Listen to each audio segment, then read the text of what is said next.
Ragnarok season 1 episode 4। इस series में हम मैग्ना नाम के लड़के को देखते हैं जो थॉर का अवतार है और अब उसके सामने खड़ी है नॉर्वे की 6 रिचेस्ट फैमिली जो दिखते तो इंसान की तरह हैं लेकिन असल में वो लोग जाइंट हैं और अब ये जाइंट्स मैग्ना की जान के पीछे पड़े हुए हैं। इससे पहले के सभी एपिसोड के लिंक डिस्क्रिप्शन में है, अगर वो वीडियोस नहीं देखी हैं तो पहले उन्हें जाकर देखिए। अब चलते हैं एपिसोड की तरफ। एपिसोड शुरू होता है मैग्ना से जो अपनी पावर को टेस्ट कर रहा था। वहीं दूसरी तरफ ओटूल फैमिली वोट करके फैसला करती है कि वो पहले कंफर्म करेंगे कि मैग्ना उन्हीं की तरह है या नहीं, यानी कि वो जाइंट है या फिर कुछ और फिर उसके बाद ये चेक करेंगे कि मैग्ना उनके साथ रहना चाहता है या फिर उनके खिलाफ लड़ना चाहता है। अगर वो उनके साथ रहना चाहता है तो बहुत अच्छी बात है, नहीं तो वो लोग मिलकर मैग्ना को मार देंगे। अब इसके बाद अगले सीन में मैग्ना अपने घर होता है जहाँ वो अपनी मॉम को बता देता है कि ओटूल फैमिली ने पिछली रात उनको शराब पिलाई थी। अब जैसे ही मैग्ना की माँ को ये बात पता चलती है वैसे ही वो इस बात से बहुत ज्यादा नाराज होती है। अब हम देखते हैं कि मैग्ना इतना बताने के बाद अपने रूम में चला जाता है और फिर वो नॉर माइथोलॉजी से रिलेटेड फोटोज को देखने लगता है। अब इन्हीं फोटोज और पेंटिंग में से मैग्ना को एक पेंटिंग दिखाई देती है जिस पेंटिंग के अंदर एक औरत किसी इंसान के माथे पर हाथ फिराकर उसकी पावर्स को एक्टिवेट कर रही थी।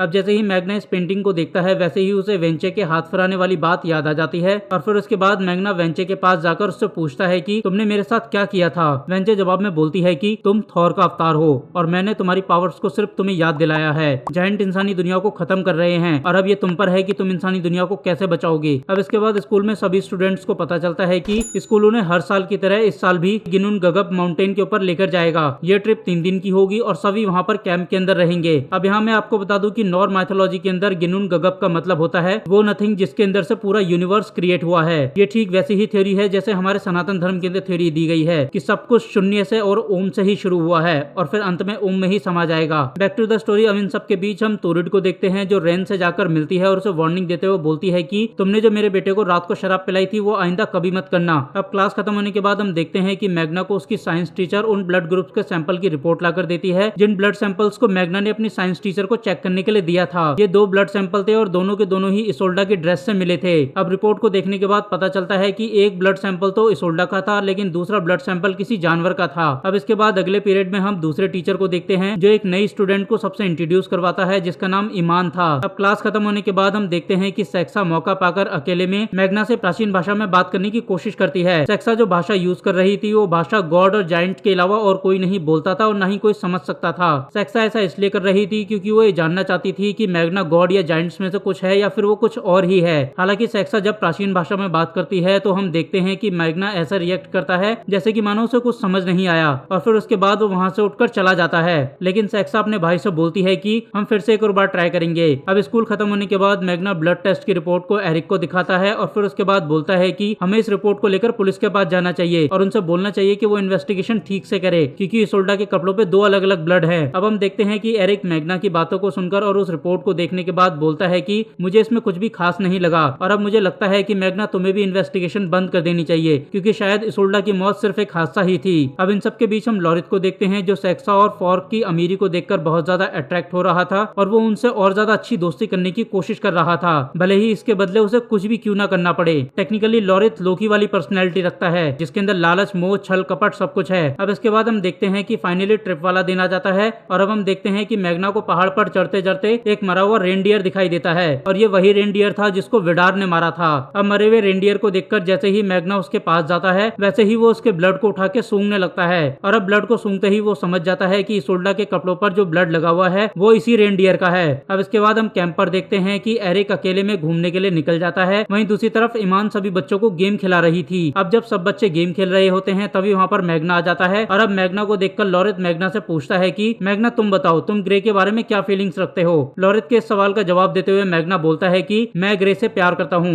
ग्रे मैग्ना की ये बात सुनकर बहुत ज्यादा हैरान रह जाती है और फिर उसके बाद उसे साइड में लाकर उससे क्लियर करते हुए बोलती है कि हम सिर्फ अच्छे दोस्त हैं, मैं तुमसे नहीं फॉर से प्यार करती हूँ और अगर तुम्हें मेरी किसी भी बात से ऐसी फीलिंग आई हो तो उसके लिए सॉरी, मगर मैं तुमसे प्यार नहीं करती। अब ग्रे की ये बात सुनकर मैग्ना का दिल टूट जाता है और वो निराश हो जाता है और अब जैसे ही मैग्ना निराश होता है वैसे ही आसमान में बिजली कड़कने लगती है। अब इसके बाद मैग्ना अपने घर जा रहा था कि तभी विदार उसे रोक लेता है और फिर उसके बाद विदार और मैग्ना मिलकर बात करते करते मीट को कट करने लगते हैं और अब यहीं पर बात करते करते विदार प्राचीन भाषा में सीधे सीधे मैग्ना से पूछता है कि तुम्हें प्राचीन दुनिया याद है, क्या तुम्हें हमारी महान बैटल याद है और क्या तुम प्राचीन भाषा समझ सकते हो। मैग्ना विदार की बातों को सुनकर उसे प्राचीन भाषा में ही जवाब देते हुए बोलता है कि हाँ मैं प्राचीन भाषा समझ सकता हूँ और तुमने जो किया है उसका हिसाब तुम्हें देना पड़ेगा। और अब इतना बोलने के बाद मैग्ना वहाँ वहाँ से चला जाता है। मैग्ना के मुंह से प्राचीन भाषा में धमकी सुनने के बाद विदार बहुत ज्यादा हैरान हो जाता है और अब उसे कंफर्म हो गया था कि मैग्ना उनकी तरफ से नहीं है और वो हो ना हो जरूर गॉड या फिर गॉड का अवतार है। अब इसके बाद विदार मैग्ना के बैग को चेक करता है तो उसे बैग के अंदर एक चाकू मिलता है जो चाकू मैग्ना के डैड का था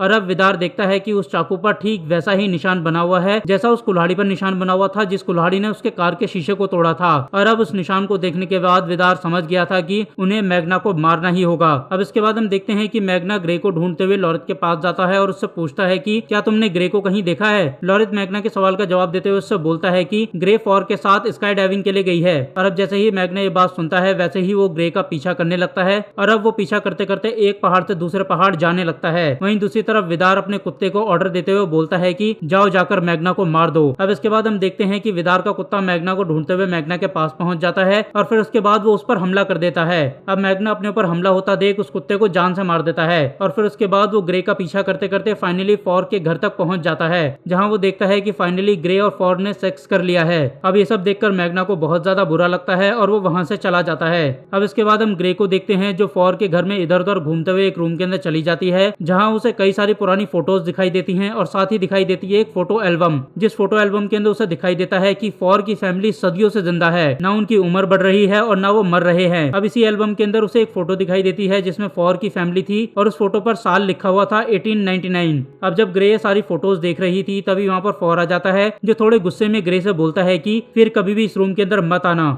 अब इसके बाद एक तरफ तो जब विदार के कुत्ते को गए हुए काफी समय हो जाता है तो विदार अपने कुत्ते को ढूंढने के लिए निकल जाता है और अब हम देखते हैं कि विदार जैसे ही अपने कुत्ते के पास पहुंचता है तो वो देखता है कि उसका कुत्ता मर चुका है और अब ये देखकर विदार मैग्ना को लेकर बहुत ज्यादा सीरियस हो जाता है। वहीं दूसरी तरफ इन सब के बीच हम एरिक को देखते हैं जो घूमते घूमते उसी गुफा के करीब पहुंच जाता है जिस गुफा को इसोल्डा ने ढूंढा था। लेकिन एरिक उस गुफा में नहीं जाता क्योंकि इससे पहले कि उसका ध्यान उस गुफा पे जाता उससे पहले ही उसे अपनी बेटी का फोन मिल जाता है। असल में इसोल्डा ने मरने से पहले अपने फोन को छुपा दिया था और इसोल्डा ने जिस जगह पर वो फोन छुपाया था वो जगह एरिक और इसोल्डा की सीक्रेट जगह थी जिस जगह के बारे में सिर्फ एरिक और इसोल्डा को ही पता था और किसी को कुछ नहीं पता था। और अब एरिक का शक पक्का हो गया था कि इसोल्डा की मौत कोई हादसा नहीं बल्कि एक मर्डर है क्योंकि अगर इसोल्डा की मौत सिर्फ एक हादसा होती तो इसोल्डा के मरने से पहले इसोल्डा अपने फोन को उस जगह पर नहीं छुपाती जिस जगह को सिर्फ एरिक और इसोल्डा जानते थे। अब इसके बाद फाइनली हम देखते हैं कि निराश मैग्ना अपने घर पर अपनी माँ के पास जाता है और उसकी मॉम उसे खून से लथपथ देखकर बहुत ज्यादा डर जाती है और अब यहीं पर यह एपिसोड खत्म हो जाता है।